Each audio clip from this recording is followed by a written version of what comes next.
Yeah, October 7th was awful.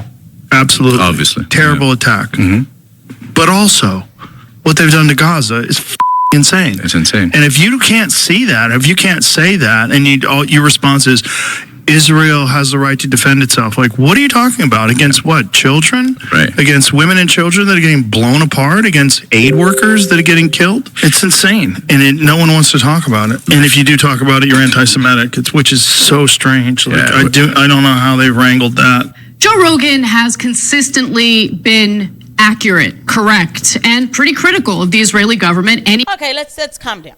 Okay, so in this clip, we're going to watch Anna Kasparian discuss Joe Rogan calling out the situations happening in Gaza. Anna Kasparian is going to dismantle, the lies and dismantle, the propaganda.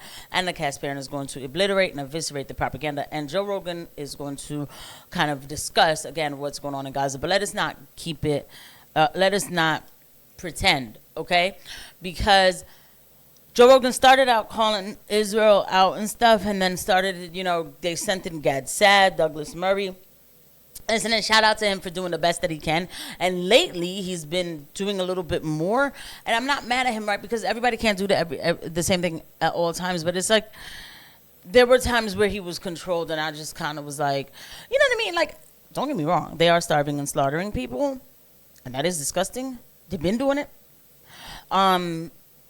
And I'm sorry, even right after that date, I have to be careful, the ADL is all over YouTube. Even right after that date, I knew, I was like, they're doing too much. I said, this is not normal. You don't handle it like this. Anyway, let's get right to the clip. Anytime he covers the ongoing, war in the past between the Israelis and Palestinians. And in this case, as you heard him say, he's been pretty critical of the genocide taking place in Gaza.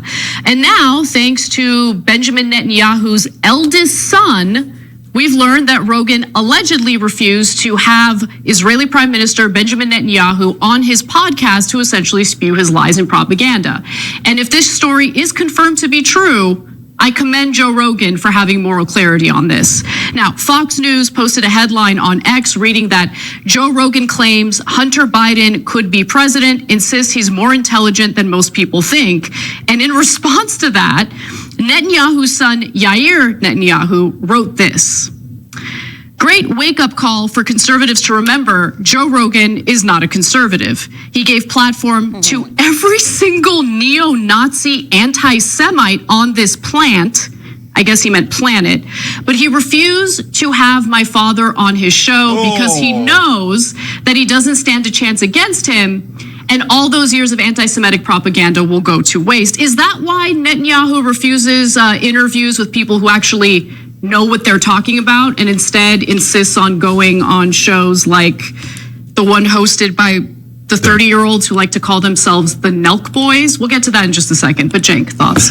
Okay. We don't need to come at necessarily the Nelk Boys too much. At least they look. I'm not mad that they had Netanyahu on. So then, because the visceral reaction to it is what is necessary. Because guess what? When after that date happened and then Israel started lobbing bombs on civilians. For me, what got me saying what's going on around here was the reaction to that of, it's okay, they can do it, they're innocent, oh, never again is now.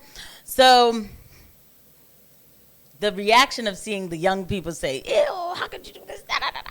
It was like, woo, love it. So I just want to get to that last piece of the tweet here. Hold on. To have my father on his show because he knows that he doesn't stand a chance against him, and all those years of anti-Semitic propaganda will go to waste. Yair Netanyahu, actually, I would hope that Israelis don't even take him serious. Yair Netanyahu is chilling in Miami while a bunch of Israeli young people are being slaughtered. Excuse me, not slaughtered. They're losing in battle. Slaughtered is the word I use for Palestinians, not for them.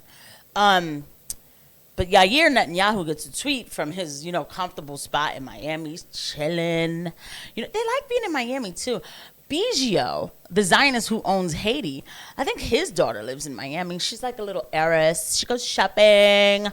They just always hanging out. They're chilling while these Zionists cause destructions in these countries and stuff. It's just disgusting. It's just disgusting.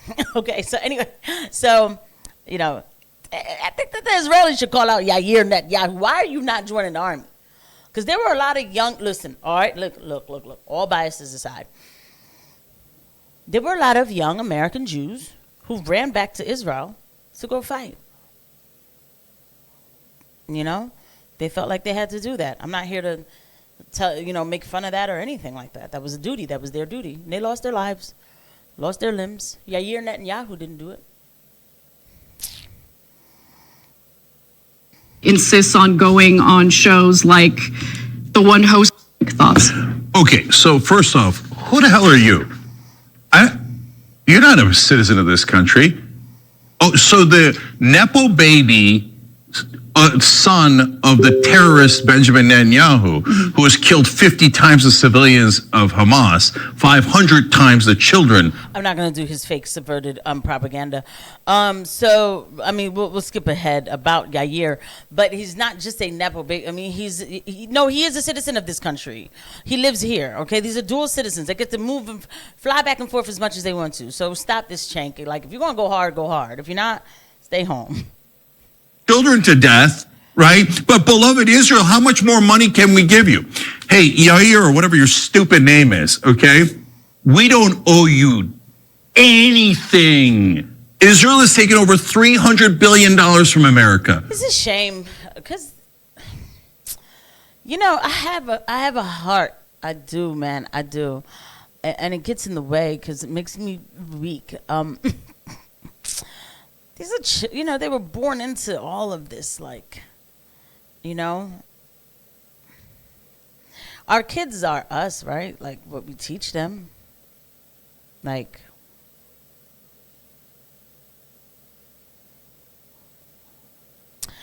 I don't know, man. It's just like, and then your dad is the one doing this and all of this. I mean, do you even get a chance to think about what your father's really doing? Because it's your father, so you're going to defend him.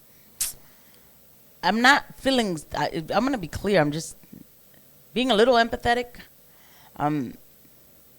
But my full, sympathy always goes for the Palestinians. But really fucking up the kids, man. You owe us. Where's my $300 billion? I want it back.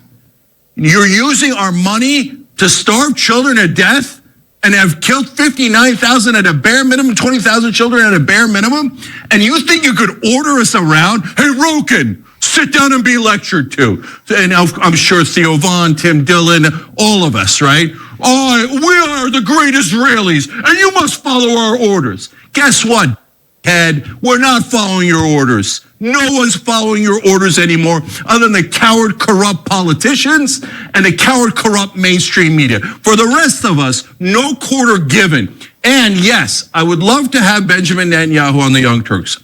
We're very happy to give him a fair interview. Okay, come on this show. And hey, if Netanyahu can defend Israel's actions on the Young Turks, he'll have done something interesting, and it'll be noteworthy. That would be a real. I mean, I do believe that Netanyahu should be, I don't care. You could have whoever you want, but Chenka's also doing it for for attention purposes. But yeah, I thought this was pretty cool that, they were discussing that Rogan said he doesn't want to have him on the show. And by the way, if people don't want to have him on the show, they don't have to. I actually, after the Nelk Boys thing, I don't think anybody else needs to be asking Netanyahu to come on. Why? So he could talk about Amalek again. Like, what is he going to do? What is he really going to do? I mean, we already know. I'm going to keep it real with you. Like, I used to debate Israelis, and they were Israelis. They weren't and I also debated American Jews, and yes. And the constant, semantics, ring around the rosy. I've gotten to the point now, definitely, where, I won't debate them. I won't. I just won't, right? Because I don't even want to give any stage to their nonsense. No. I'll see you guys at the next one. Bye.